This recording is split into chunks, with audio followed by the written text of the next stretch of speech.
Hey everyone, in this video I'm going to show you a step-by-step tutorial on how to integrate Mailchimp with WordPress. If you're running a website on WordPress and using Mailchimp for email marketing, connecting the two is one of the smartest things you can do. Without integration, you're manually collecting emails, which is slow and inefficient. But once connected, your website can automatically send subscribers straight into your email list. Open Mailchimp and log into your account. From the left sidebar, click on Integrations. In the Integrations search bar, type WordPress.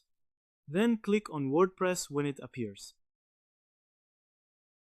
Next, click on Get Started. Why these steps matter? This is how you tell Mailchimp you want to connect it to your website.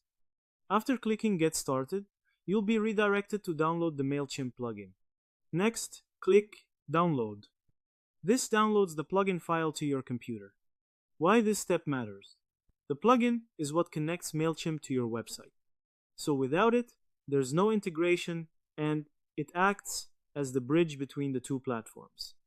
Go to the installation section and read the steps carefully. Why this step matters? Installing activates the connection capability. WordPress now recognizes Mailchimp and you can start syncing data. After activation, the plugin will guide you through setup. Using Mailchimp with WordPress properly helps you turn website visitors into email subscribers automatically.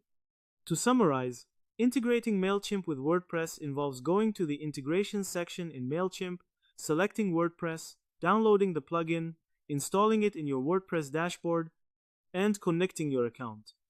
This creates a system where your website and email marketing work together. And that's how to integrate Mailchimp with WordPress. This might seem like a small setup step, but it's actually a big move. It turns your website into a lead generation machine.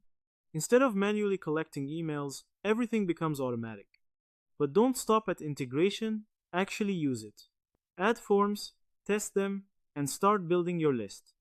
So that's how you do it. I hope you guys liked this video. Subscribe for more, like for more, and share for more. I hope to see you again. Goodbye.